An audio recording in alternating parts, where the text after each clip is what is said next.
Thank you guys, thank you, thank you.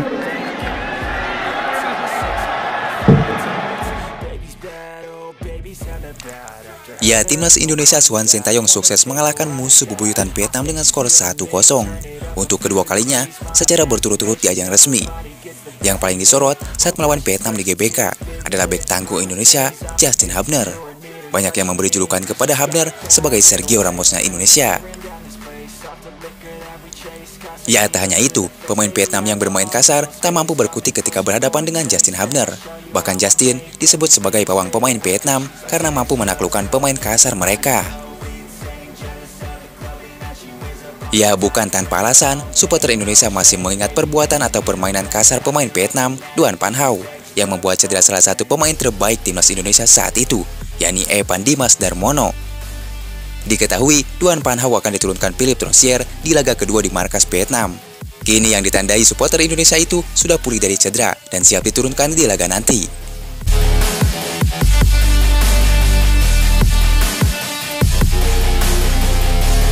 Namun dibalik itu, penampilannya yang solid dan tangguh di lini pertahanan timnas Indonesia membuat pemain Vietnam yang bermain kasar membuat mereka tak bisa apa-apa ketika berhadapan dengan pemain yang memiliki tinggi badan 187 cm ini.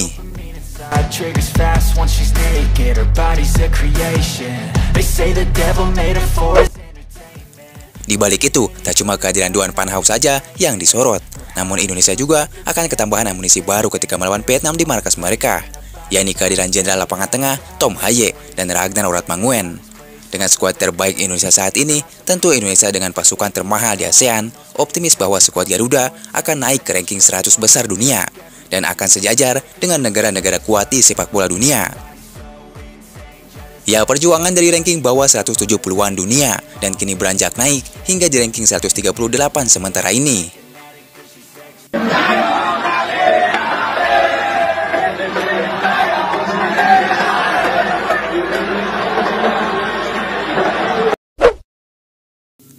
Tim termuda di kualifikasi Piala Dunia 2026.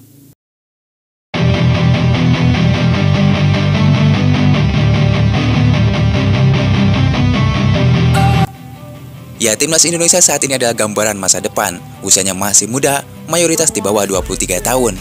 Skuad Garuda juga dinobatkan sebagai tim termuda di kualifikasi Piala Dunia 2026. Saat mengalahkan Vietnam kemarin, hanya Yaakob Sayuri, starting 11 yang berusia di atas 25 tahun, sisanya 23 tahun ke bawah. Tentu, apresiasi setinggi-tingginya untuk Sintayong dan seluruh pemain timnas Indonesia yang tak kenal takut membawa lambang Garuda di dada.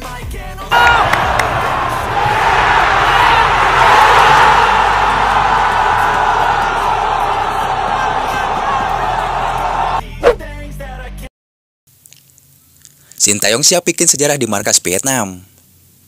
걔는 골도 못 잃고 인도네시아 패스포드가 있고 인도네시아 ini. Ya, pelatih timnas Indonesia Sintayong percaya diri mampu meraih hasil positif dan menghapus catatan buruk saat giliran tandang ke markas Vietnam. Seperti kita tahu, tim Garuda giliran tandang ke Vietnam pada Selasa 26 Maret 2024 mendatang. Ya, rasa percaya diri itu muncul setelah gol sematawayang Egy Maulana Fikri memastikan kemenangan atas Vietnam dengan skor 1-0 di Stadion Utama Gelora Bung Karno kemarin. Jelas, apabila Indonesia meraih kemenangan di markas Vietnam, itu akan menghapuskan tren buruk timnas Indonesia tidak pernah menang di Vietnam dalam 20 tahun terakhir. Timnas Indonesia memang tak pernah menang di Hanoi. Kalau begitu, sekarang saya akan buktikan bahwa kita akan menang di Hanoi, kata Sintayong. Terakhir kali, timnas Indonesia menang yaitu 20 tahun silam, di mana kala itu Indonesia mampu menaklukkan tim tuan rumah dengan skor 0-3 pada ajang Piala AFF 2004 yang saat itu masih bernama Tiger Cup. Di balik itu, Mark Klok dipastikan tidak akan ikut skuad timnas Indonesia melawan Vietnam di Stadion Maidin Selasa 26 Maret mendatang. Hal ini diungkapkan Mark Klok sendiri pada unggahan Instagram story pribadinya Jumat 22 Maret. Hai semuanya, ingin memberi kabar terbaru tentang kondisi saya. Saya meninggalkan timnas Indonesia hari ini untuk perawatan di Singapura, ujar Mark Klok.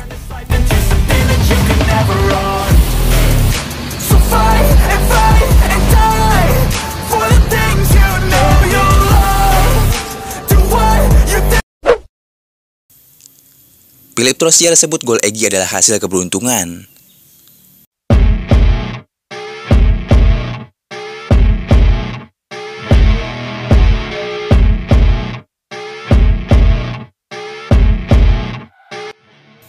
Ya, pelatih timnas Vietnam Philippe Rosier beberkan penyebab kekalahan timnya dari timnas Indonesia. Dia menyebut gol Egy Maulana Fikri sudah membuat pemain timnas Vietnam frustasi. Jenis laga seperti ini, gol pertama akan jadi keberuntungan bagi yang mencetaknya. Dan gol ini datang dari sebuah situasi berbau ketidakpastian dari kami, karena itu bukan hasil dari strategi, ujar Rosier. Tak cuma itu, Philippe Rosier menilai timnya mengimbangi permainan timnas Indonesia yang dihuni banyak pemain naturalisasi. Hal tersebut pun membuat sang pelatih tidak terlalu khawatir dengan hasil akhir yang didapat The Golden Star. Kami main lawan Indonesia yang dihuni 80% pemain naturalisasi, sedangkan kami banyak diisi pemain lokal, kata Philippe Rosier. Perlu dicatat, para pemain lokal kami bisa mengimbangi Indonesia. Saya tidak melihat adanya perbedaan jauh antara pemain lokal, kami dan mereka, ujar Rosier. Sementara itu, ungkapan Rosier tentang gol Egy adalah keberuntungan pun dijawab oleh Sintayong. Menurut Sintayong, gol Egy adalah hasil dari sebuah taktik lemparan jauh yang diterapkan oleh Pratama Arhan. Gol dari Egy, saya tidak bisa bilang itu faktor keberuntungan. Itu memang taktik saya sendiri, makanya bisa mencetak gol. Kalau kita memang mau sebut satu-satu, itu keberuntungan, ini keberuntungan. Ya semua jadi keberuntungan, jelas Sintayong. Ya, menurut Sintayong, gol itu merupakan bagian dari taktik yang ia kembangkan di timnas Indonesia. Selama ini, lemparan ke dalam memang menjadi salah satu senjata khas tim Garuda di bawah asuhan Sintayong. Maka dari itu, Sintayong enggan menyebut gol yang dicetak oleh Egy Maulana Fikri itu sebagai sebuah keberuntungan.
Namun dibalik itu, timnas Indonesia tidak boleh cepat puas. Usai meraup 3 poin perdana, pasalnya anak asuhan Sintayong tersebut masih harus bertandang ke markas Vietnam 5 hari kemudian.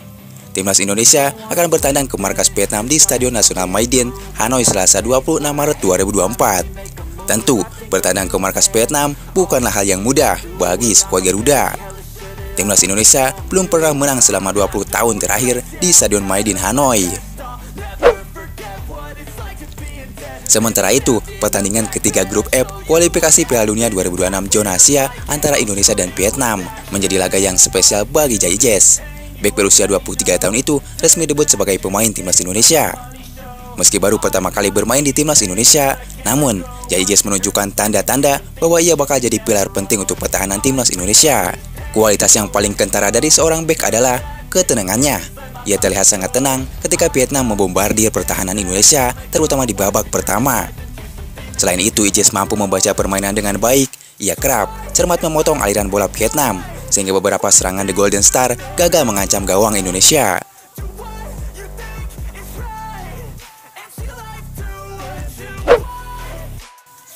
Ya, sementara itu usai pertandingan, pelatih timnas Indonesia Sintayong mengakui bahwa permainan Garuda menurun saat babak pertama. Kata Sintayong, faktor yang membuat menurunnya performa timnas Indonesia adalah waktu. Bisa terlihat, terutama di babak pertama permainan timnas Indonesia tidak berkembang, bahkan tidak ada peluang berbahaya yang didapatkan Rafael Struijk dan kawan-kawan. Untuk Piala Asia 2023 kemarin, kami sudah berlatih selama 20 hari di Turki dan hasilnya baik. Tapi untuk sekarang, pemain dari Eropa dan lokal baru berkumpul selama 3 hari lalu terus bertanding, kata Sintayong. Saya pikir untuk menerapkan taktik di timnas Indonesia perlu waktu cukup lama. Untuk sekarang, saya akui kurang waktu. Sekarang kami akan berlatih lagi untuk pertandingan di Hanoi, tutup Sintayong.